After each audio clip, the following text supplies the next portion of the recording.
This is Brandon Despia. Thank you so much for watching the channel. Today we got another branded profile for you today, and this one is from Galzo.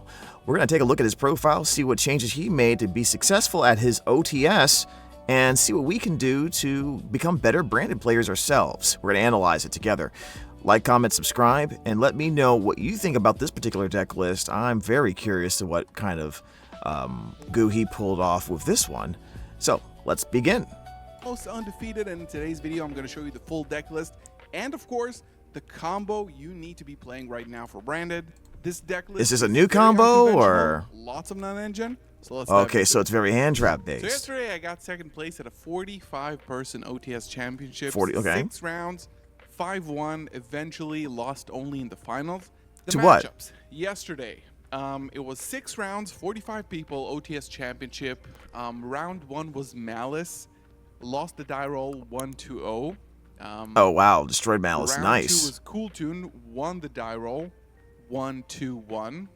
Okay. It helped that I have like Droll in my main, and Yep. it really helped that I managed to set up really well.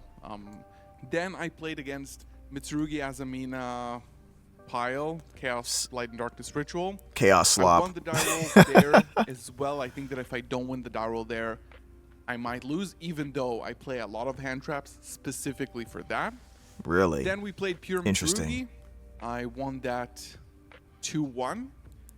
Did he play Mitsurugi versus twice? Sky Striker, won 10 seconds before time. It was a very grindy matchup. Wow. And then last round I wonder if he ran Diabels. A lot of people have not been doing that. was Cool Tune. I lost. So you 2-0, lost a Cool couldn't do Tune. Anything, Gotcha. lost a die roll. Dang. We opened Rotary Q and 3 hand traps, and yeah. So the deck Oh, itself, so the I think, unfair. was Got it. really good. It's Gotcha, a really gotcha. good take. I took it to 2 OTSs. I got 7th in Can't one do of much them, about and then that. second yesterday.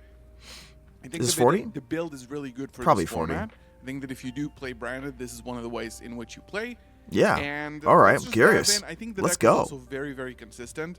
I always drew playable and hand traps. And the secret for this list is that I'm playing 19 non-engine. 19 on engine. Okay, so how many starters are you running, sir? Because you know how I am about starters, guys. I already see the 3 Aluber. So, all right, let's go. See what we got. Which is a lot, right? It is a lot. So I played 3 Aluber, 2 Fallen, 2 Maybe he Ecclesia. removed every single Those brick. Are the only 2 ofs. I played 1 Ecclesia. Okay. 40 cards in the main. I did not find myself needing the second one. I rather... Really? So it's quite possible he took the second copy of Ecclesia and he turned it into an Aluber, which makes sense to me. Does this mean that people aren't really taking advantage of removing the Ecclesia against branded? I always tend to believe that a lot of people, unless they're like intricately aware of like how branded is, because it is a complex deck and a technical one. So it is kind of a knowledge check to how to beat this thing. I think one of the ways you beat branded is just to take as many Ecclesias out of commission, right? If possible. But you know, maybe if this is a thing, we only run 1 Ecclesia. I do worry about Bestials coming back though in the next format, especially with Cool Tune, because that'd be a lot more light darks in the format. But you know, maybe we should do this as well. Rather have the second one be non-engine. Yeah. And it paid off because I never needed the second one. Good to hear. 1 Quem, super important card. 1 Ecclesia, really important for the combo as well. Absolutely. I played Kit and I played Golden Sword Soul. There was one hand where He played Golden Sword Soul too? Wait, he has 19 non-engine, but he had room for the Golden Sword Soul and Springen's Kit? Oh, wow. I'm curious about this. I drew Kit, but every time you draw Kit and Albaz, you need Kit for the combo. You need to send it to the graveyard. But yeah, every time you open Fallen of the White and Springen's Kit, yeah, you can always normal summon the Kit, and it does the same thing because you don't normal summon in the combo.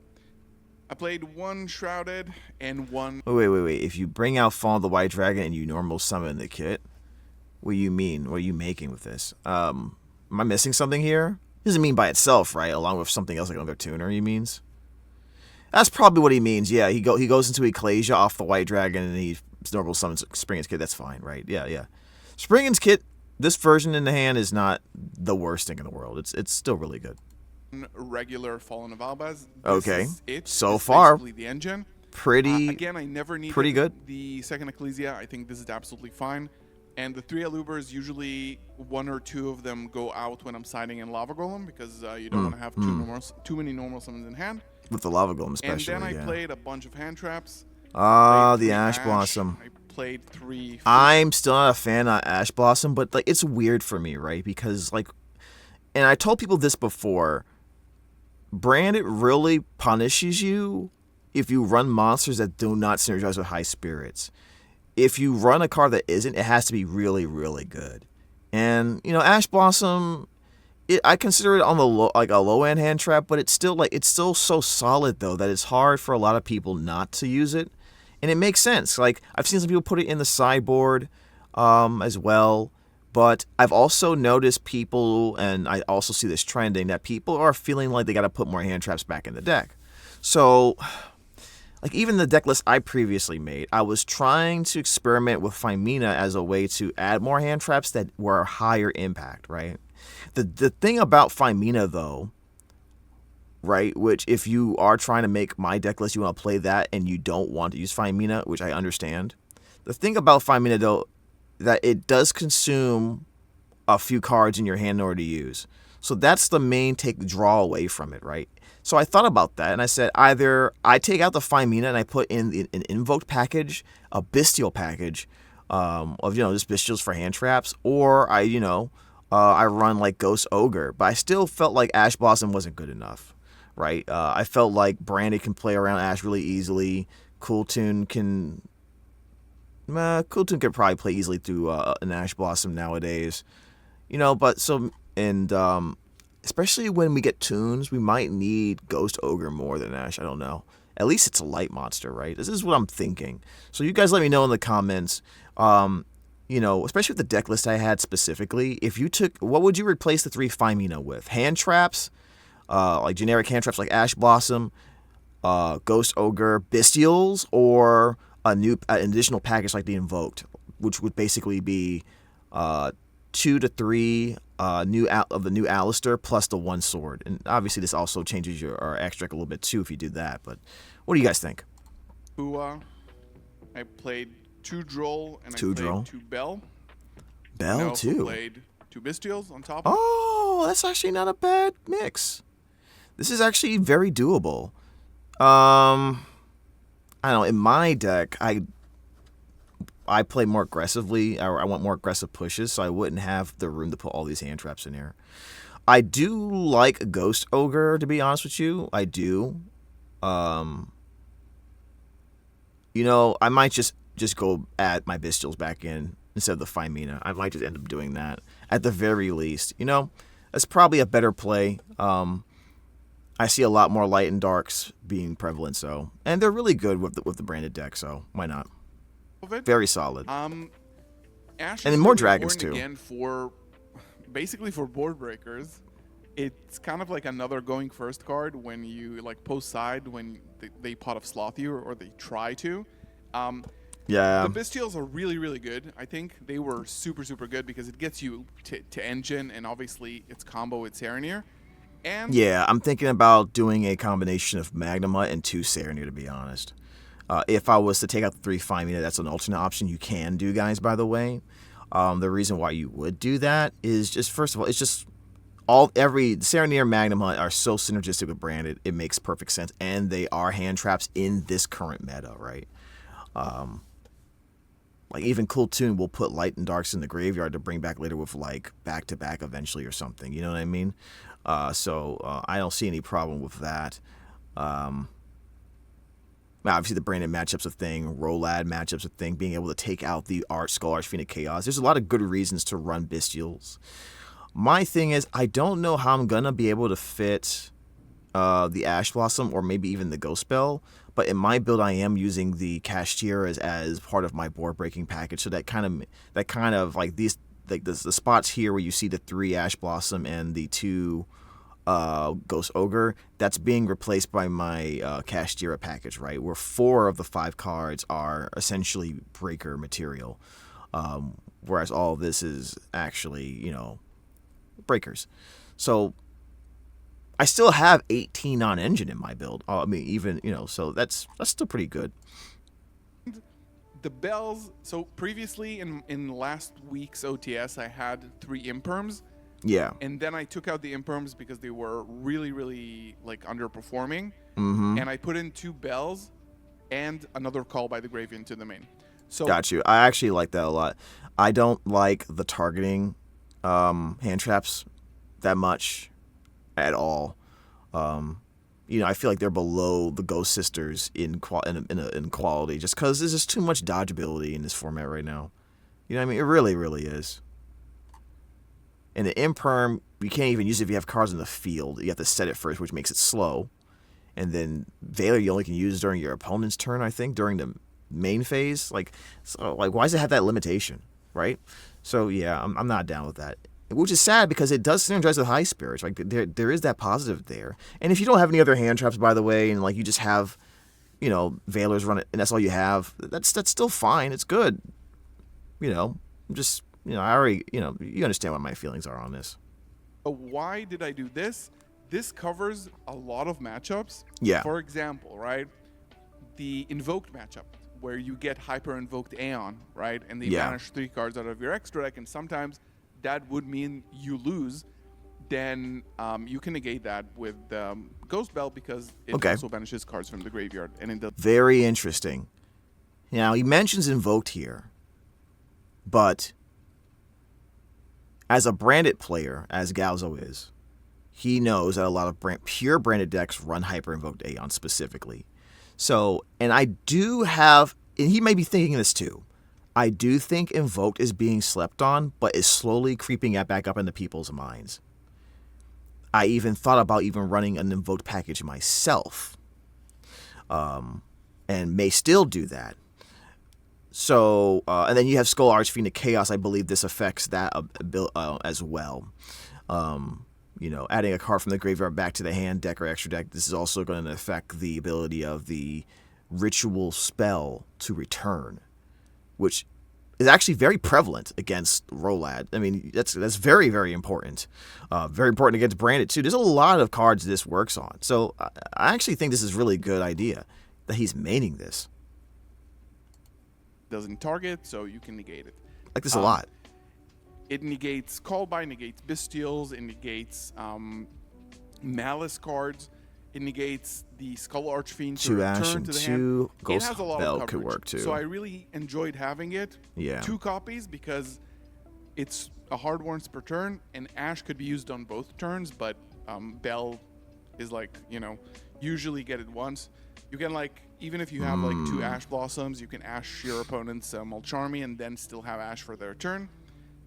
You know what? I might actually do 2 hand traps. I might do 2 Ash. No. Actually, I can do 2 Bestials and then 2 of another hand trap, right? Like Ghost Bell or Ash. Maybe I can even side the Bestials. There's a lot of possibilities here. I think my favorite thing about this so far is that I can actually incorporate what he's doing in my deck that I built and still keep the identity of what I was trying to do. I already knew when I built the deck that the Femina was experimental. I mentioned that before. This is kind of a weird deck choice. But it's not like I'm blind to some of the drawbacks, right? So I actually think this would be something I would try. Maybe do two of Bestials and 2 of Ash, maybe, because Ash is more universal. Who knows? And as you can see, and like I said before, guys, my rules against how I feel about Ash Boss and stuff like that. But be willing to try. Still be willing to try it. You know what I mean? Yeah, still be willing. And I think that's the most important thing. Now, 1 branded fusion. Okay. 3 high spirits, 3 Fallen the Virtuous. Nothing really to explain here. Yeah. I played 2 branded opening. That's pretty much par for the course. Way that I get my Alubers post side, especially when I side in Lava Golem. Then I take out 2 Alubers. Then I'm at 2 opening and 1 Aluber.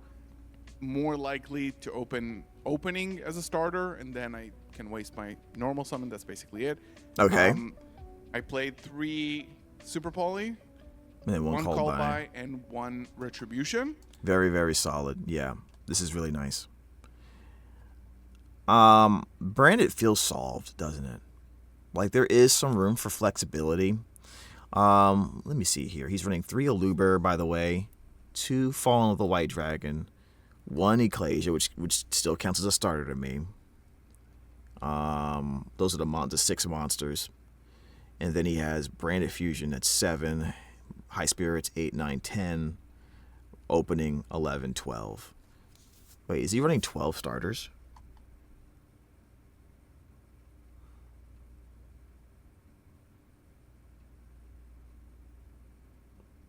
He is. Not gonna lie, I feel like he doesn't need the Golden Sword Soul. I get it. His starter count is extremely low. Not that you can't run it. A lot of the very control-y, low to the ground builds, they just need to see the 1 opener. And if that 1 opener is Fallen of the White Dragon, that's a really high quality opener, and then you just build around the hand traps. Again, another reason why why these types of decks work well is because if you get Molcharmied, you can just make a really small board, not play into the Molcharmied, and still have plenty of interruption against your opponent for the crack on their turn. I mean, so there are advantages to running that if that's your play style. For me, it's not. I still want mine to be like the 16, 17. Even then, I can still, in my 45 card build, make room for a lot of what he's doing. Definitely no sword. You don't need sword here. No, you don't or need in sword. This format at all. Just Actually, his Branded Fusion is very weak. His Branded Fusion combo is very weak here too, right? I mean, most likely he'll be just going for Tribegate Spring into Kit plus Wallbaz to go into his plays, right? Pretty much going to Red Albion. Doesn't is he running Albinatus? Actually, that's a good question. Let's continue. I would know. No Nadir Servant in this build at all. Oh my god, that's why I felt so low. Is he siding it at least? Please tell me why you're doing that. Not even in the side deck. What? I feel like it's just like.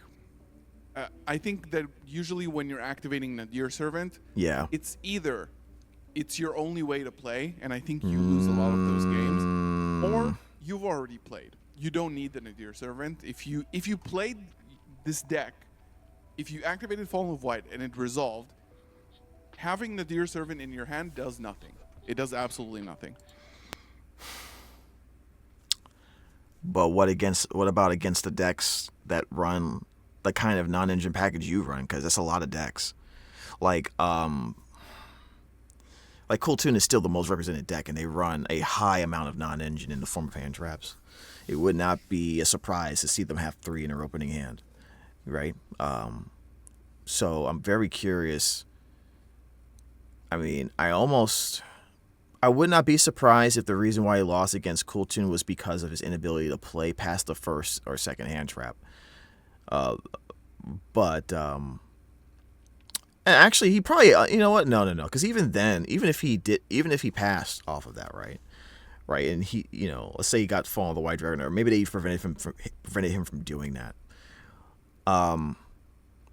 He would still have hand traps in his hand to like fight through. I would say, at least still have a decent chance. So I'm assuming what happened during the last match against Kultun is that he just got a really crappy hand, just hand variance. And the Kultun player had the nuts, because that's what it sounded like he said when he mentioned the 5-card hand, for example. The thing about the Nadir Servant that I just really the reason why I don't want to take it out is because, and I think a lot of people should practice playing Dogmatica, just pure Dogmatica, to get an idea of what I mean.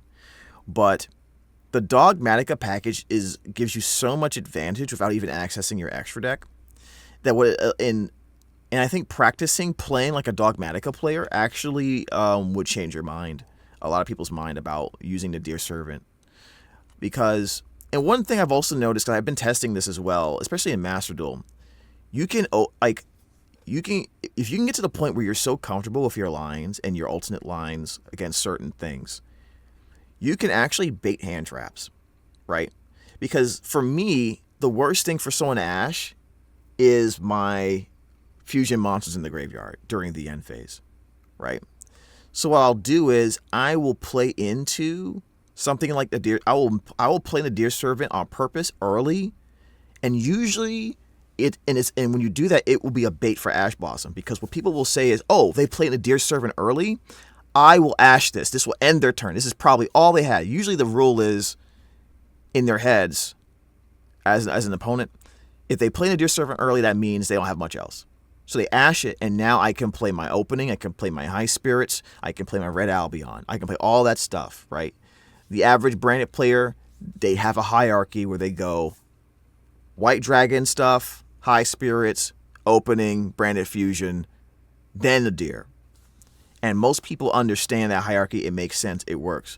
Sometimes when I see it in my hand, I just do that, right? Just to bait all their hand traps.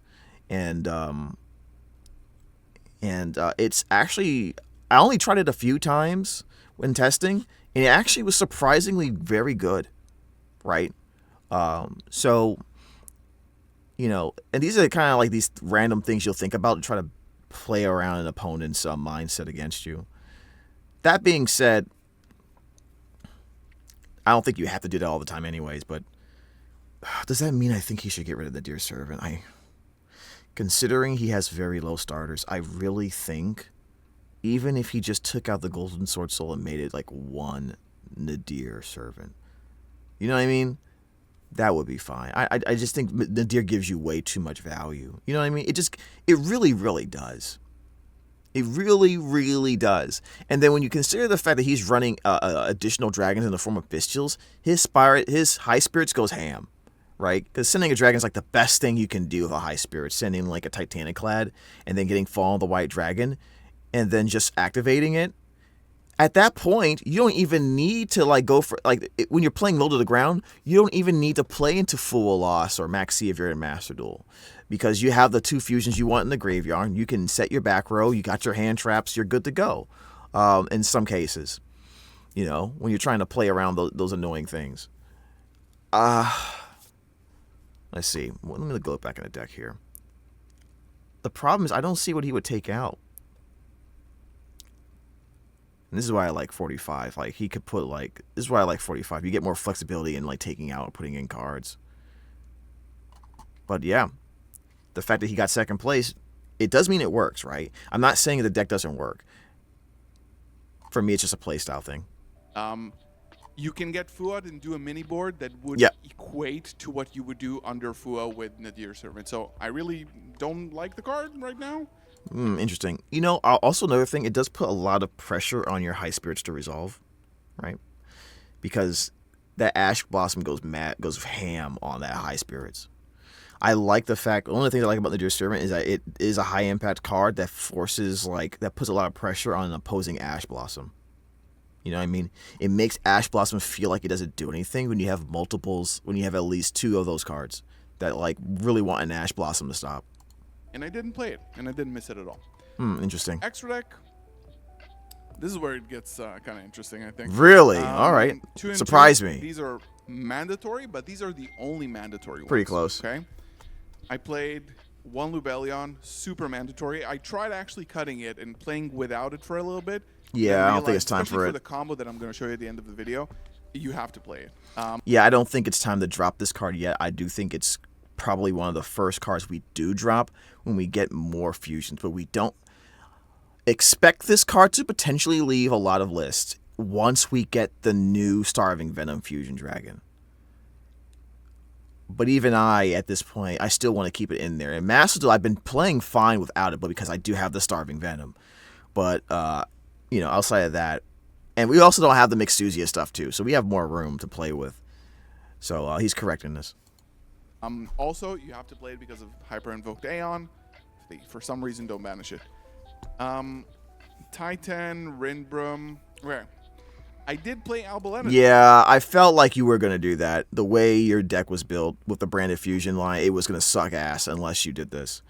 So, yeah, that makes sense. It might be a little bit controversial, and this was my only flex spot. I don't know about controversial, I wanted but to have a way to combo a little bit better with Branded Fusion. Obviously, yep, absolutely.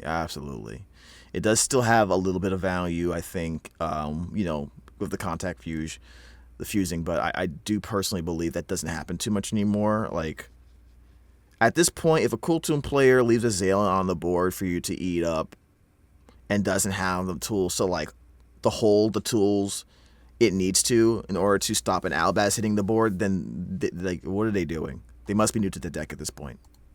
And I felt or like the matchup.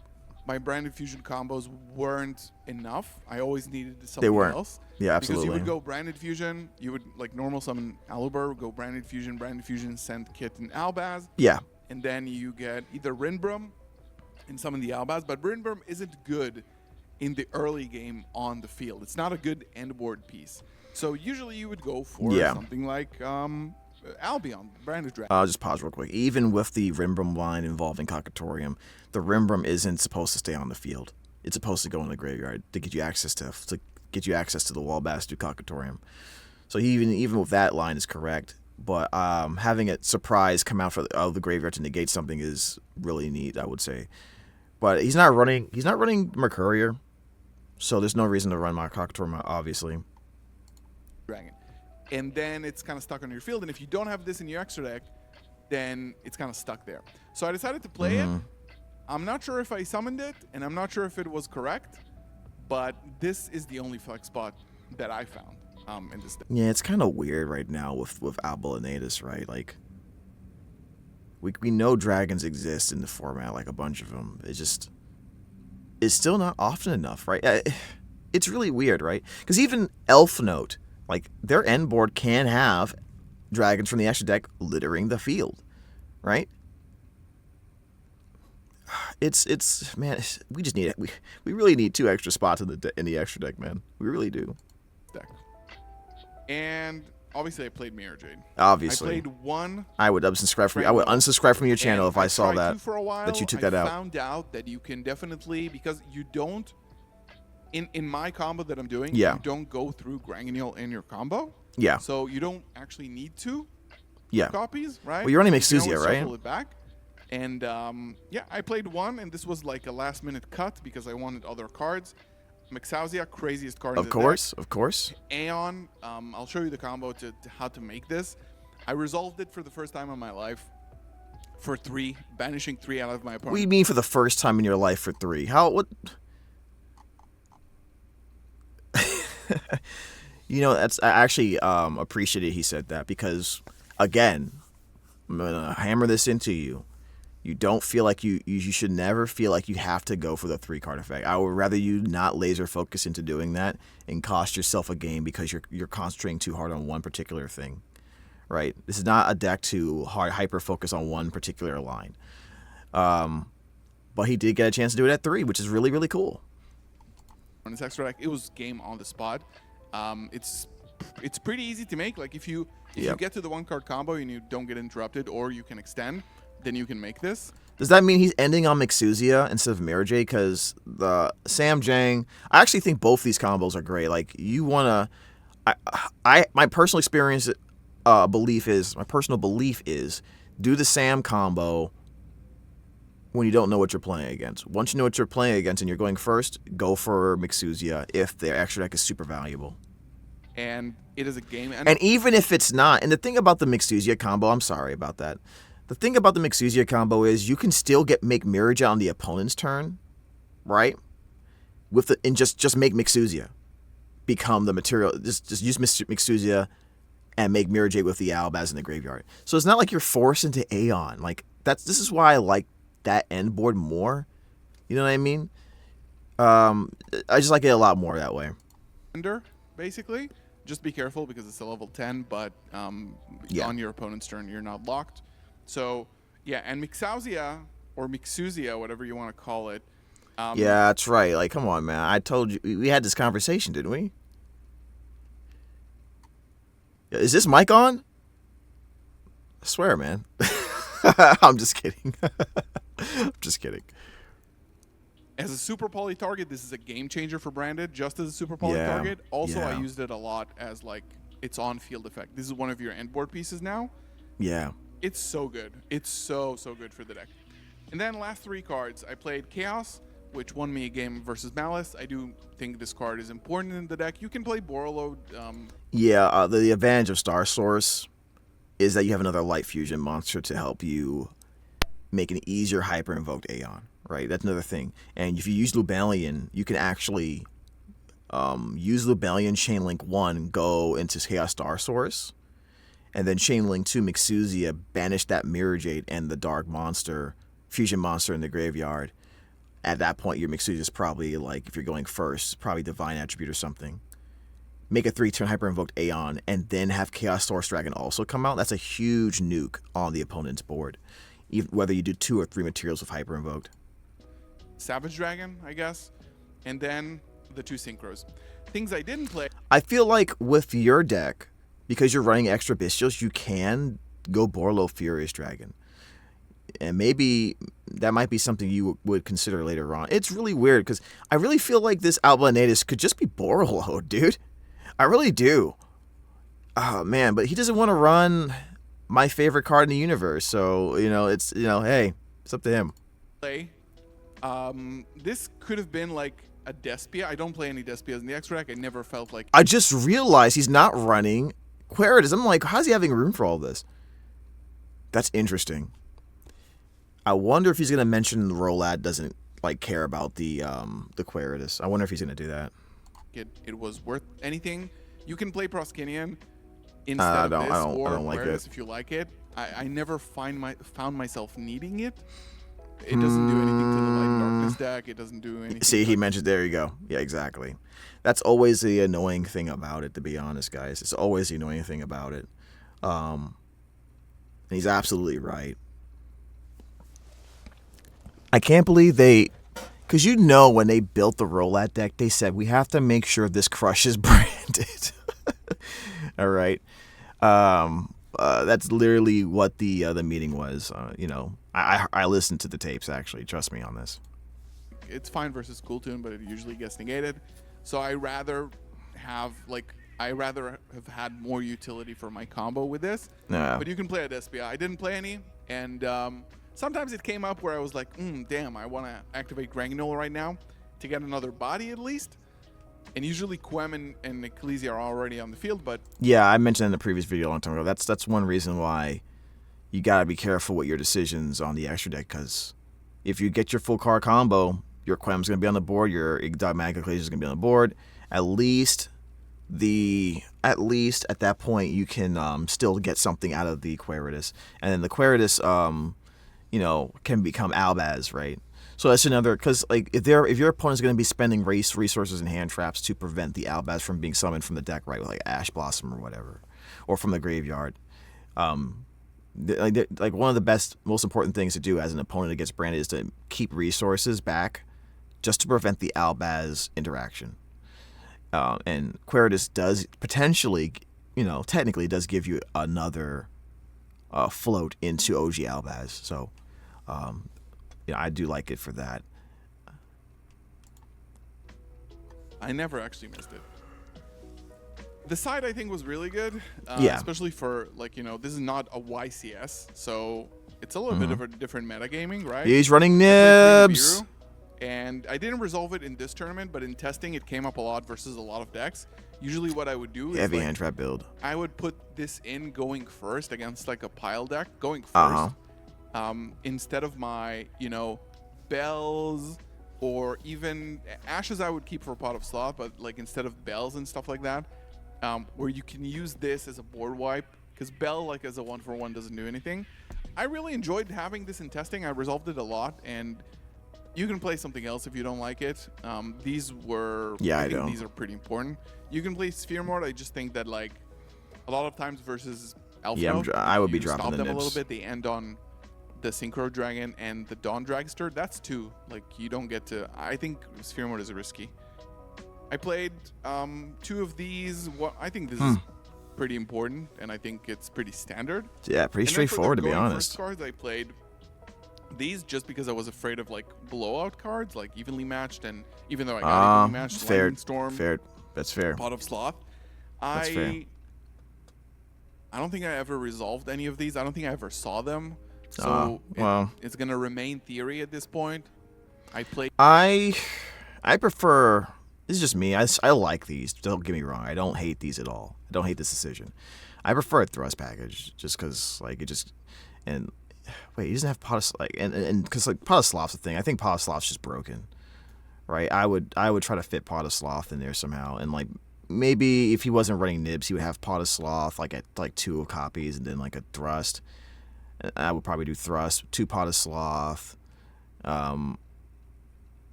triple tactics talent, and then evenly matched for the 2 accusations here instead. That's probably what I would do. Played Diabels the last time, and I hate that card. I just hate floodgating people. Oh, stop it. They'll floodgate you in a hot second. I don't know, man. Well, I feel like when it comes to competitive play, like, you just gotta, like, whatever it takes, bro. Whatever it takes. Like, imagine you swearing, like, I'm not making fun of anybody putting it down. Imagine you swearing off floodgates because it makes you feel bad and then losing to a floodgate at a YCS. Wouldn't that suck? Right? You know what I mean? You know, imagine all those players telling people that they should ban Albion the Sanctifier Dragon, so just to get the lock out of the way. Yet the whole time they're playing Spell Canceller, right? Like this is the kind of thing that always annoys me about talk about banning cards. No one wants to ban cards for the health of the game. They only want to ban cards so they can win more. You know, like that doesn't help anybody, and they disguise it as for the health of the game. But anyway, that's just my opinion on it. Yeah, I probably wouldn't run Nib, but I get it.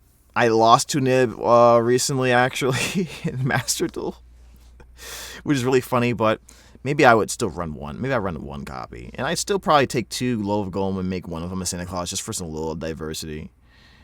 But you can't. The thing is, like, if he's taking out multiple Alubers when he brings in Lava Golems, he's already adjusting for that. In my personal opinion, that's one of the things you'll have to do, you know, if you are trying to run triple Lava Golem. What do you guys think about Lava Golem over Santa Claus? Just let me know your thoughts below. I thought maybe like run like a mix of Lava Golem and Santa Claus, but a lot of people like to run 3 of one or the other, and I don't think it's catching on, like splitting the difference. What do you guys think about that? Yeah. So yeah, let's go through the combo real quick. Yeah, let's see this combo. So that you can see what this deck can Every do. time I see Galzo's deck, it just reminds me how poor I am. I'm just kidding. I'm kidding. But it does make me want to really make it a goal to upgrade my deck one day. So we'll see what happens. Oh, here we go. The 1-card combo is just Fallen. We send Titaniclad here. It's really important. And yes, then for the maximum to push. Ecclesia. Ecclesia summon Golden Sword Soul.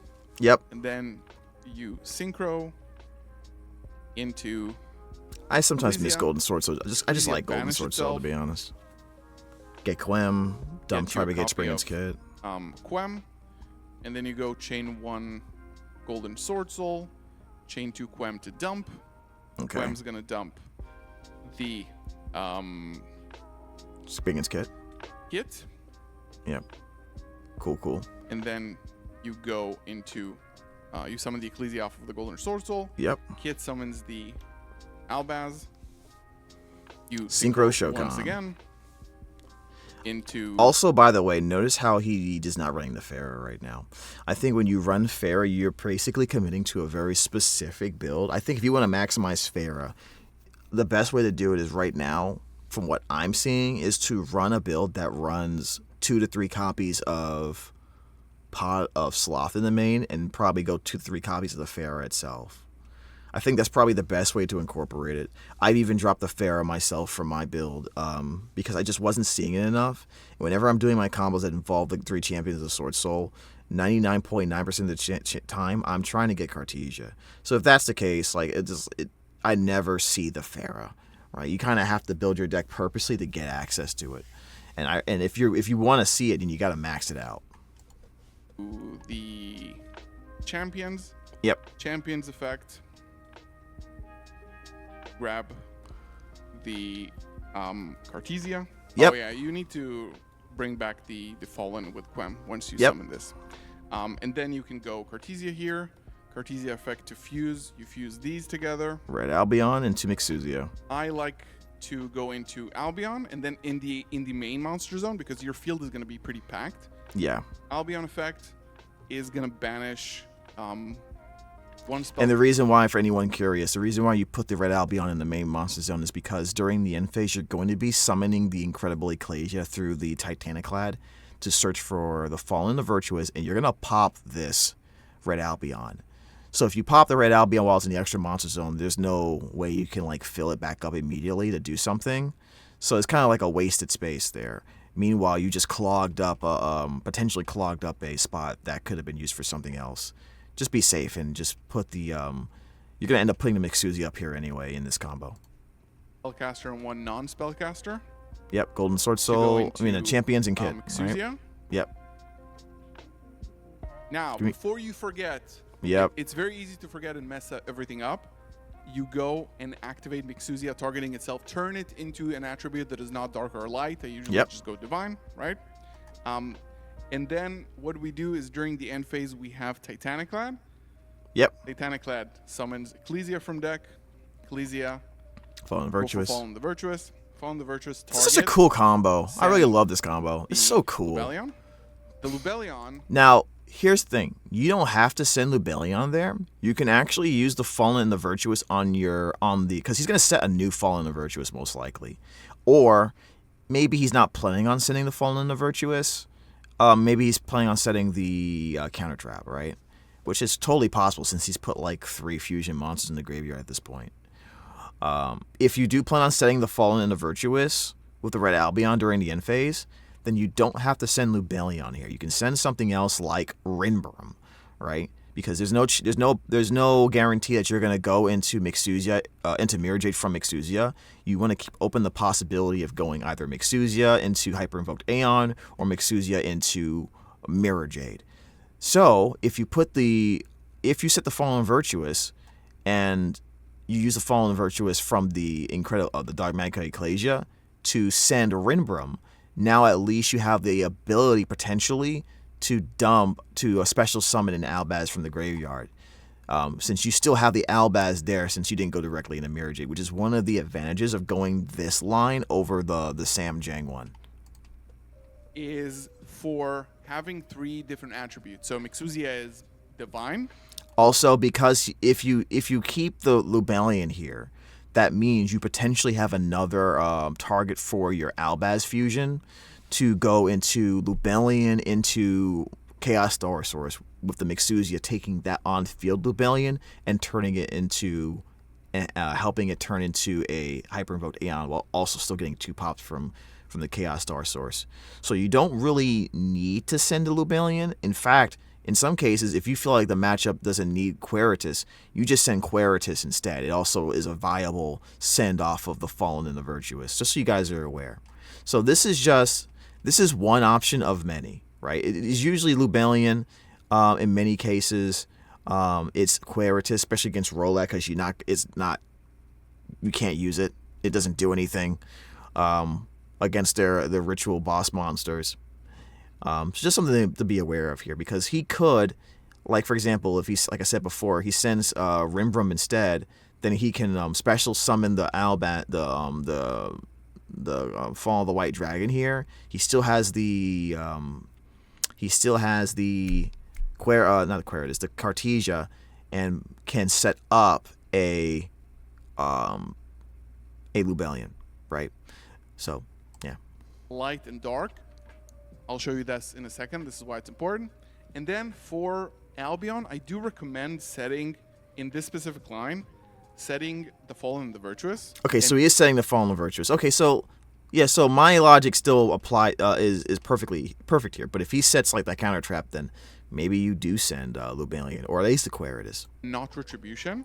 You can go for Retribution because you can play around it, kind of. But what happens is that you go during your opponent's turn. You go Mixuzia, banish 1, 2, 3, 3 fusions with different attributes, and you summon Aeon. Right? Yeah. You banish 3 out of the extra deck. Usually you win by now. Now this is what your graveyard looks like. Oh, and by the way, when you do it the way I mentioned, where you make Lubellion, Chainlink 1, Mixuzia into Hyper-Invoked Aeon, this means on resolution a new chain begins, and you can chain block the Hyper-Invoked Aeon with the Chaos Star Source Dragon, just so you're aware. So if they had some type of ability to negate this card, right? That requires him to be directly chained to it, then you have a way to protect it. At this point, you have only 1 fusion. So you can theoretically, now bring back with Quem and then fuse with this into like another Quem. Albaz fusion, then your Retribution is live.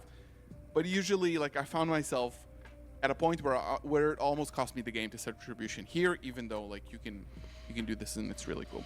Yeah, Retribution's really good. Fallen Virtues is just more versatile, more utility. You know what I mean? You have to really be scared of a specific special summoning like thing in order to like go for that over the Fallen of Virtuous. Because worst case scenario, Fav is a special summon from is a Monster Reborn. Who hates Monster Reborn? Nobody. Yeah, this is just like the 1-card combo, which means you have like Blizia, you can fuse with your opponent, you can then Mirror Jade something, you can then pop, you can then banish 3 non-targeting. It's a lot of interruptions. Yeah. Quickly, let's go ahead and open the packs and see. So yeah, I think I really enjoyed playing this deck. This deck is all right. Oh, hold on a second. Super Who says here? high skill, I think. The way it's built for me, just because of the fact that you have a lot of non-engine, you need to utilize your cards really well. So it's all right, we're gonna stop here. I think I'm gonna stop here, guys, because the video is already too long. But yeah, thank you so much for watching this video with me. We learned a lot about his branded build, didn't we? I think the most important thing you should look at is that, there are many ways to play branded, and that's the really cool thing about it. Like branded, the cool thing about branded is that you can play it in a variety. You can tune it to the way you play very well. A lot of players that don't play branded or were playing other decks are moving to branded, and they're able to adjust pretty quickly because they can play a full hand trap style. Or if they're an aggressive player like me, they can play some weird stuff like Cashtira's because they're a crazy person. I don't know.